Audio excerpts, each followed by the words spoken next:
आजचा वर्धापन दिन अनेकांना वाटलं असेल की दुःखी आणि कष्टाने खचून गेलेला शिवसैनिक इथे दिसेल, पण इकडे एक सुद्धा शिवसैनिक खचलेला नाही, उलटा पेटलेला आहे.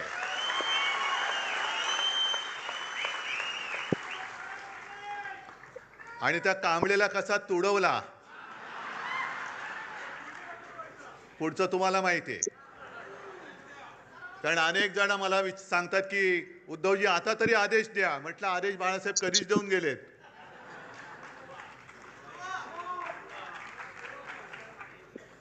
आज विशेषतः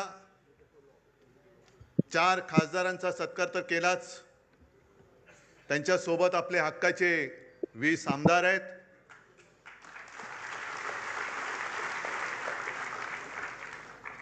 तुमच्यामध्ये बसलेले अनेक नगरसेवक आहेत आणि या चॅनलच्या माध्यमातून देशाच्या कानाकोपऱ्यात शिवसेना आणि बाळासाहेब प्रेमी हा कार्यक्रम बघतायत. तुमचा सत्कार कसा करायचा? माझा जीव ओवाळून टाकला तरी हा सत्कार पूर्ण मी करू शकत नाही. कारण संकटामागून संकट आली, येतील, पुढे येतील, पण संकटाला पुरून उरणारा शिवसैनिक माझ्यासोबत आहे तोपर्यंत मी सुद्धा करणार नाही. ही 60 वर्ष ही काही साधी नव्हती.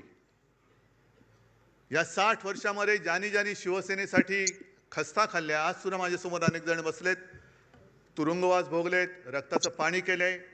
त्यातले काही जण आपल्यात आहेत, काही जण आपल्यात नाही आहेत. त्या सगळ्यांना मी विनम्र अभिवादन करतोय. शिवसेना प्रमुखांसोबतची ती पहिली नेत्यांची फळी, ती त्यावेळेला जी सगळी होते, मनोहर जोशी, सुधीर जोशी, वामनराव, प्रमोद नवलकर, दत्ताजी नलोडे, किती नावं घ्यायची.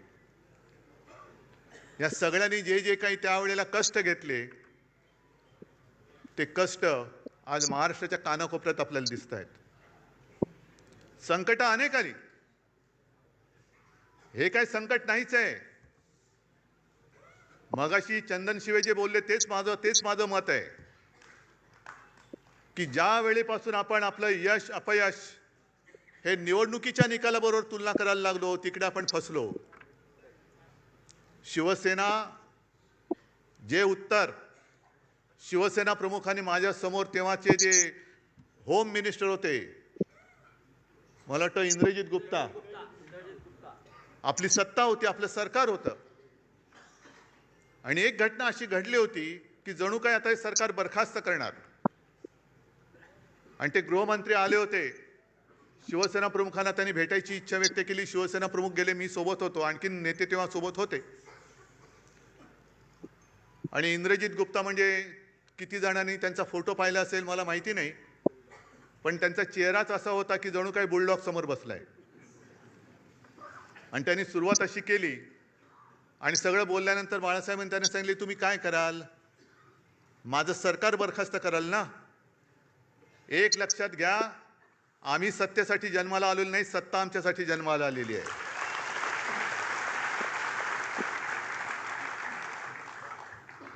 आणि 60 वर्ष त्याच्यामध्ये आणीबाणी सुद्धा आली. आणीबाणीचा काळ आणखीन भयानक होता.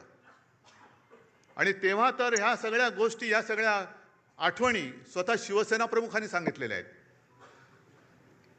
की त्याही वेळेला रजनी पटेल म्हणजे आज जे आहेत त्यांच्याच राज्याचा हा शिवसेनेच्या मुळावर उठला होता.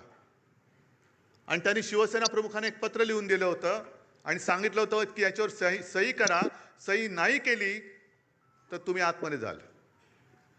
आणि ते पत्र असं होतं की जणू काही शिवसेना ही काँग्रेसमध्ये विलीन करा. जे आज बोंबलत बसलेत ना, आम्हाला वाटलं शिवसेना काँग्रेसमध्ये विलीन करणार. अरे 30 वर्ष भाजपसोबत राहून भाजपात नाही विलीन झालो तर काँग्रेसमध्ये कोण विलीन होणार?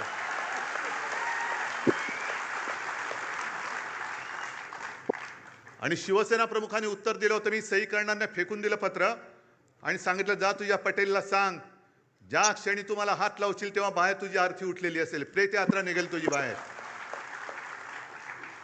या सगळ्या संकटाला तोंड देत देत देत आपण इथपर्यंत आलेलो आहोत. कारण काही सांगतायत. शिवसेना म्हणे काँग्रेसमध्ये विलीन होण्याची आम्हाला भीती वाटली. अरे मला भीती वाटते महाराष्ट्र भाजप आता मिंदे सेनेत विलीन होईल.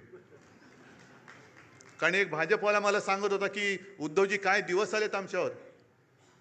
आम्ही शिवसेनेसोबत भाजपा गावागावात पोहोचवण्यासाठी घरदार विसरून मेहनत केली, पण आता हे उपरे आमच्या डोक्यावरती बसलेत.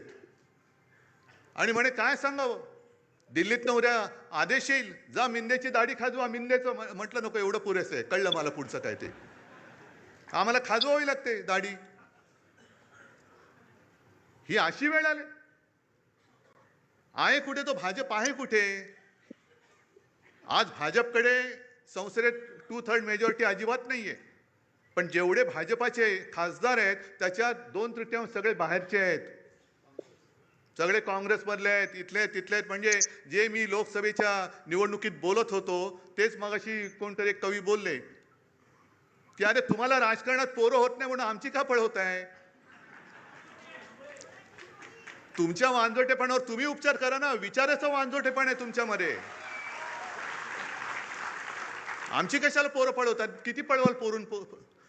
आमची काय तुमची पोरं पळवणारी टोळी म्हणून आमची पोरं पुरवणारी टोळी नाहीये. किती किती घेऊन जाल तुम्ही? आणि काय उद्धव ठाकरे कोणाला भेटत नाहीत. बरं उद्धवजी नाही तर आदित्य ठाकरे फिरले पाहिजेत. मग मी जर कोणाला भेटत नव्हतं तर गदेडा तू निवडून कसा आलास? लोकसभेच्या वेळेला सुद्धा तुमच्या सगळ्यांच्या सोबत प्रत्येक लोकसभेमध्ये किमान 6 ते 10 सभा मी तेव्हा घेतल्या होत्या. 6 ते 10 तेव्हाही निवडून आलेले आहेत. पण जर का मी असं गर्वाने म्हटलं की मी तुला तिकीट दिलं, मी तुला निवडून आणलं, मी तुला मंत्री केलं, मी तुला आमदार केलं, मी तुला विधानसभेतल्या मंत्रिपदाची तिथली खुर्ची दाखवली, तर हा माझा गर्व असेल. पण मी गर्वाने नाही बोलू शकत. कारण मला माहिती आहे की उद्धव ठाकरेला किंमत नाही, उद्धव बाळासाहेब ठाकरेला किंमत आहे.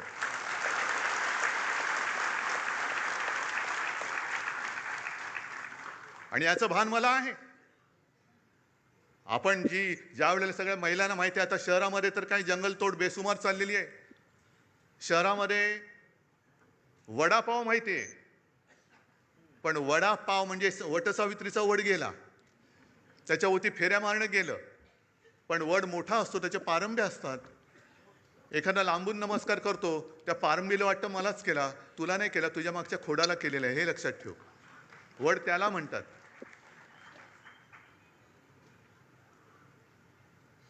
आणि मातोश्रीवरती शिंतोडे उडवत आहेत. मला कळत नाही ही कुठली अवलाद. म्हणजे ज्या शिवसेना प्रमुखांनी मराठी माणसाच्या आणि हिंदूंच्या रक्तामध्ये स्वाभिमान रुजवला, त्या रक्तामध्ये हे भेसळ कुठून आणली? ही कोणाची अवलाद आहे? ते तर कळतंय. दुसऱ्याचे बाप चोरावं लागतायत. कारण मला आठवत आहे की शिवसेनेची जेव्हा स्थापना झाली तो क्षण आजही माझ्या डोळ्यासमोर आहे. आणि त्या क्षणाचे आता साक्षीदार 2-3 कदाचित मी, चंदूमामा असे 2-3 राहिलो असू. मी अनेकदा सांगितलेलं आहे की तुमच्या सगळ्यांपेक्षा सगळ्यात ज्येष्ठ शिवसैनिक मी आहे. ना तुम्ही त्या क्षणाला तिकडे हजर नव्हतात. खरसीकर बोलतात मी होतो म्हणून. मी तेव्हा तिकडे हजर होतो. आणि ते तुषार माझ्या अंगावरती उडाले. मी मागेही बोललोय की मला कल्पना नव्हती की ते उडालेले तुषार मला एवढं भिजवून टाकतील. ही पूर्ण शिवसेनेची जबाबदारी माझ्या खांद्यावर येईल. तिथपासून मी शिवसेनेची वाटचाल बघतोय. कसे शिवसैनिक मोठे झाले, कसे त्यावेळेला कसं सगळ्यांच्या एक पायाकडे हात लावला तर आता कोणाला कळणार नाही. कटकट्या असायचा. माहितीये कोणाला? काय? रामपुरी. आणि ते हे आमचा टाइमपास तोच. आम्ही शाळेतली मुलं सगळे लालबाग परळ, तेव्हा परेल नव्हतं, परळ होतं. शिवसैनिक यायचे आणि तेच सुरक्षा कवच. आणि कुठून कुठून दुसरीकडनं पण सगळे शिवसैनिक यायचे. आणि मग प्रत्येक जण दाखवायचा बघा माझा 8 काट्याचा आहे, म्हणजे त्याला टक टक टक टक टक 8 आवाज यायचा, 11 काट्याचा, असे सगळे ते होतं. आणि ते बघत बघत आम्ही लहानाचे मोठे झालो. तेव्हाच्या सगळ्या मारामाऱ्या एकतर म्हणजे म्हणतात ना, एक तू तरी राहशील तरी नाही तर मी तर राहीन, तशा त्या मारामाऱ्या व्हायच्या. गँग वॉर, हे तसं गँग वॉर आत्ता जसं मध्ये झालं होतं तसं गँग वॉर नाही.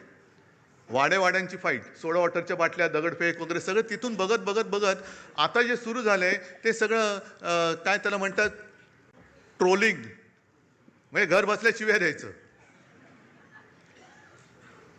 पण या सगळ्यांना मला एक सांगायचं आहे की मातोश्रीवरती जे जळतायत, ठाकरे कुटुंबियांवरती जे जळतायत, त्यांना ठाकरे कुटुंबाने काय काय भोगलंय, काय काय सोसलंय याची जरा तरी माहिती आहे का, कल्पना आहे का? आहे आपण बोलताना बोलतो की हा महाराष्ट्र छत्रपती शिवाजी महाराज, शाहू फुले, आंबेडकर, सावित्रीबाई फुले यांचा आहे, आहेच. पण शिवाजी महाराजांच्या वेळेला सुद्धा गद्दार होतेच. शाहू फुले आंबेडकर सगळ्यांना त्रास झालाय. महात्मा ज्योतिबा फुले आणि सावित्रीबाई यांच्यावर सुद्धा धोंडमार आणि शेणमार झालेली आहे. आज आपण त्यांना दैवत मानतो, पण प्रत्यक्ष होते त्यावेळी त्यांच्यावरती शेणमार झालेली आहे. शाहू महाराजांना सुद्धा त्याचा सामना करावा लागलेला आहे, त्यांची सुद्धा बदनामी झालेली आहे. कशाला माझ्या आजोबांना प्रबोधनकार ठाकरे जे सांगतात ना, प्रबोधनकारांचा वारसा घेऊन पुढे जा, पण प्रबोधनकारांना सुद्धा काय काय भोगावं लागलंय का? तर कर्मठ आणि बामणी वृत्ती, ज्या जुन्या वाईट रूढी परंपरा होत्या त्या तोडून मोडून टाकल्या पाहिजेत, याच्यासाठी प्रबोधनकार उभे राहिले होते. घराचा पत्ता नाही, कुटुंब घेऊन महाराष्ट्रभर फिरले. अनेकदा बाळासाहेबांनी सांगितलेले की